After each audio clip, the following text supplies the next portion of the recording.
Hello viewers, আসসালামু আলাইকুম। সবাই কেমন আছেন? আমরাও ভালো আছি আলহামদুলিল্লাহ।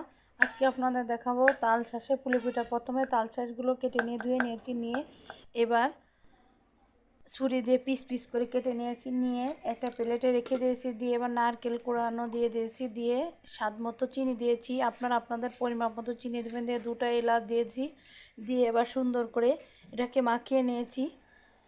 নিয়ে এবার রুটির ডোটা তৈরি করা ছিল, ওটার থেকে অল্প একটু নিয়ে এবার রুটিটা তৈরি করেছি। দেখেন, তেমন মোটা হবে না, তেমন পাতলা হবে না, মিডিয়াম সাইজের করে রুটি বানিয়ে নিব। নিয়ে এবার কাপ দিয়ে কেটে কেটে নেব, নিয়ে ওটার ভিতরে তাল শাঁসের পুরটা দিয়ে দেব।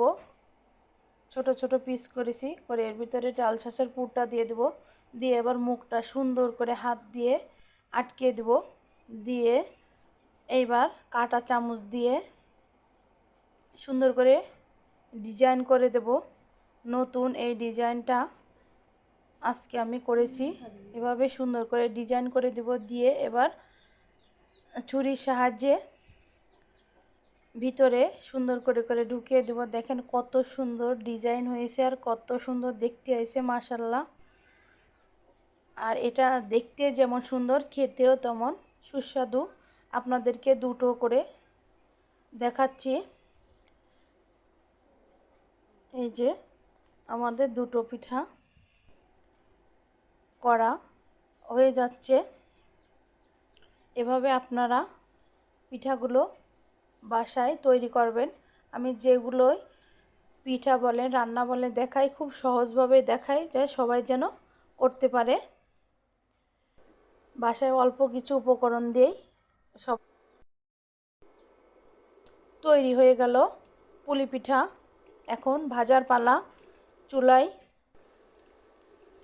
প্যানে তেলটা দিয়ে দিয়েছি, দিয়ে গরম হওয়ার জন্য আগে থেকে দিয়ে দিয়েছি, দিয়ে এবারে যে পিঠাগুলো দিয়ে দিয়েছি, দিয়ে এবার উল্টিয়ে পাল্টে কাঁটা চামচে ভেজে নেব। দেখেন ভাজাটাও এভাবে এরকম করে আপনারা ভেজে নেবেন। কত সুন্দর, কত মসৃণ আমাদের তৈরি হয়ে গেল ভাইরাল তাল শাঁসের পুলি পিঠা। আর এটা খেতে অসম্ভব অসম্ভব মজা, না খেলে আপনারা বুঝবেন না যে কতটা মজা হয় আর কতটা টেস্টি হয়।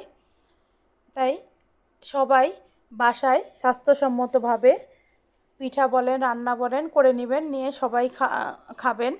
এখন বর্তমানে বাইরের কিছু খাওয়ার যায় না, শরীরে সমস্যা হয়, তাই সবাই চেষ্টা করবেন বাসাতেই সব কিছু তৈরি করার। ভিতরটা দেখেন কত সফট, কত নরম আর কত